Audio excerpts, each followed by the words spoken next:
In the grand palace of Aquaria, where coral chandeliers sparkled and noble tales glided through golden halls, there existed a girl with no name.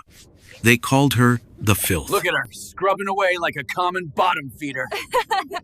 She'll never be anything more. A slave, a floor scrubber, and a mistake. Every morning, Arya scrubbed the marble floors, swallowing the laughter of guards and courtmaids. "Careful, Filth, you'll dirty the water with your tears," sneered Selene, the High Advisor's daughter. Selene's father ruled the palace council, while the Mermaid King, Aldrich, remained hidden in the royal chambers, too ill to appear. But today was different. Today, royal messengers swam through the kingdom, spreading one message. At sunset, the king's lost daughter will be revealed. The palace buzzed with speculation.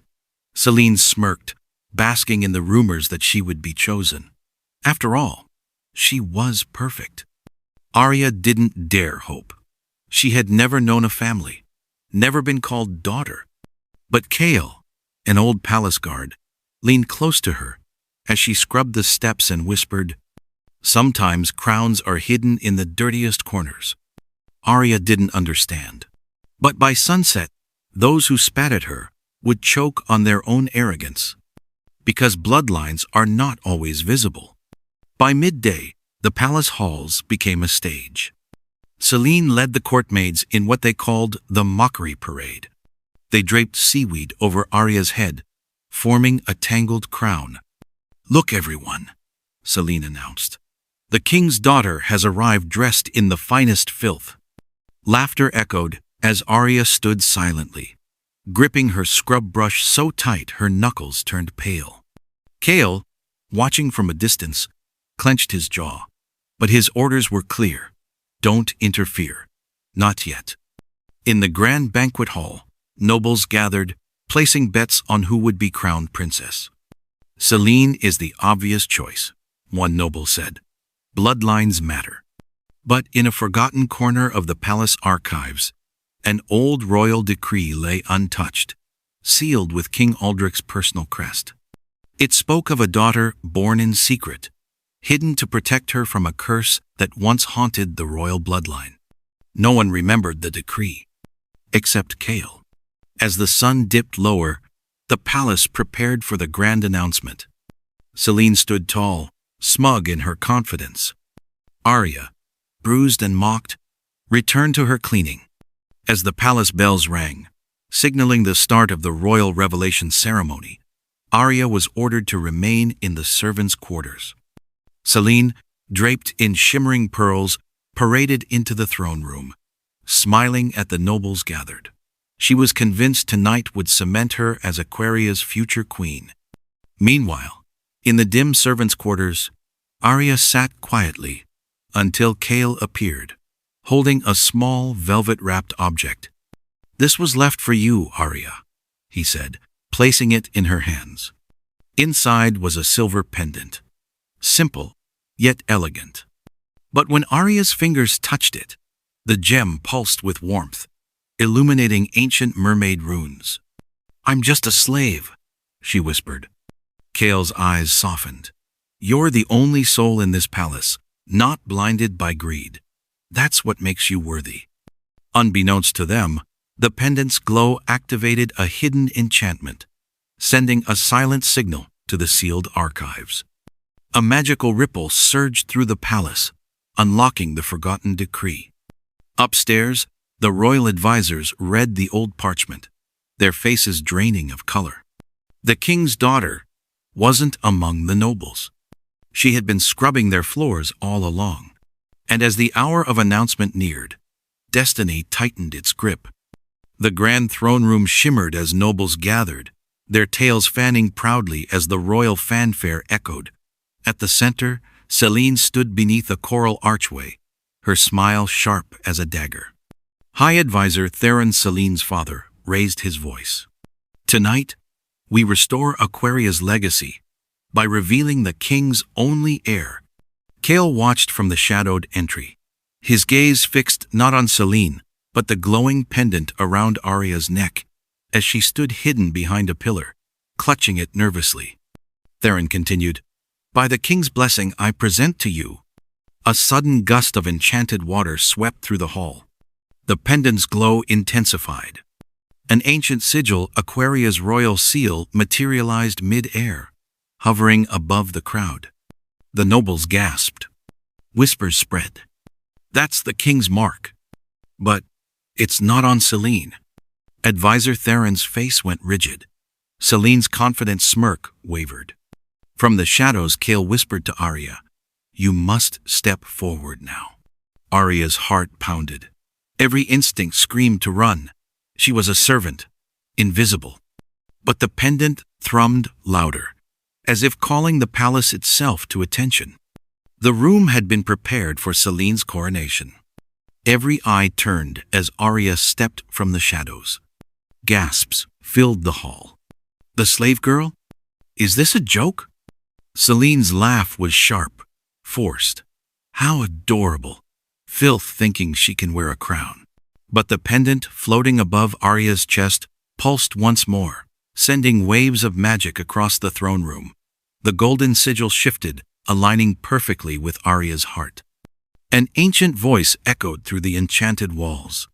"The blood of Aldrich returns. The true heir stands before you." Advisor Theron's face paled. Selene's pearls dimmed. Kael stepped forward, his sword unsheathed, not in threat, but in salute. "The lost princess has returned." Arya trembled. This wasn't how she imagined power would feel. It wasn't triumphant. It was heavy. Selene hissed, "Father, stop this mockery." But Theron was already moving toward Arya, venom in his gaze. A servant girl will never sit on that throne. As his hand lunged to snatch the pendant, the magic reacted, flashing a protective barrier that sent Theron stumbling back. The hall fell deathly silent. Advisor Theron staggered backward, his hands scorched from the pendant's protective barrier. The nobles whispered in shock, their loyalty flickering like fragile candle flames. Selene's composure cracked. "Father, do something! She's embarrassing us!" Theron raised his voice, trying to reclaim control. "This is an illusion, a trick. Bloodlines are proven by deeds, not cheap magic." But the palace disagreed. The coral pillars, carved centuries ago with the royal lineage, began to glow. Names of past kings and queens shimmered until a new name carved itself into the stone. Princess Arya of Aldrich. The crowd gasped. This wasn't sorcery. It was legacy. Kael stood tall beside Arya. "You can't silence blood, Theron. You've tried for years. Tonight the sea speaks." Theron's desperation turned dangerous. He signaled to the palace guards, "Seize the impostor!" But none moved. The guards looked to Kael. Kael didn't order them. He simply dropped to one knee. One by one, the guards followed. Then the maids.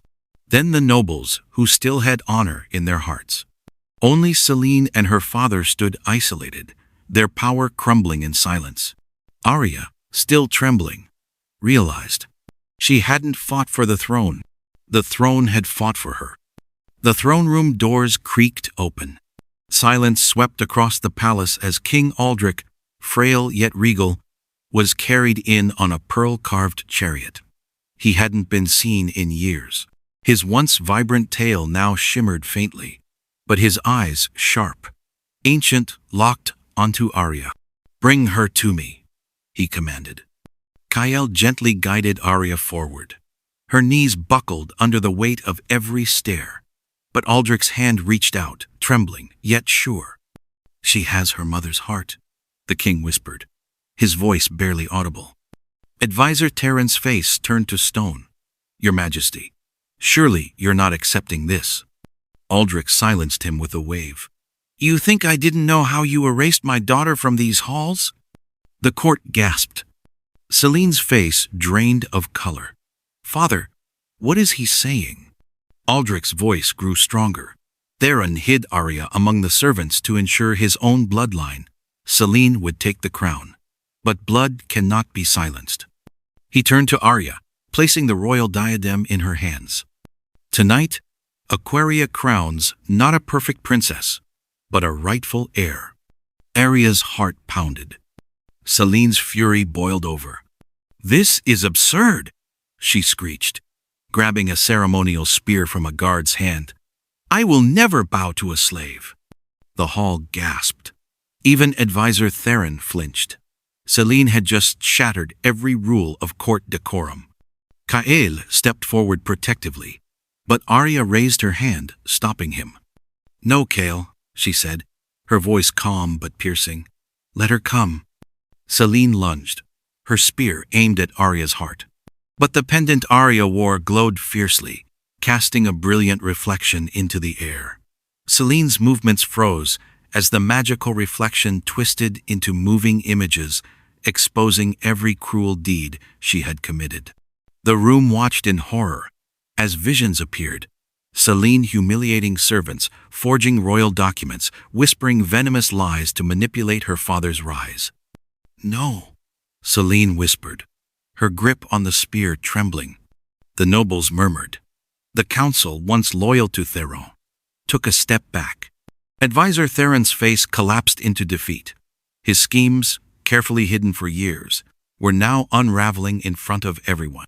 Celine's spear clattered to the floor. "I should have been queen," she whispered, tears of rage. Arya's voice cut through the silence. "A queen who rules through cruelty rules nothing."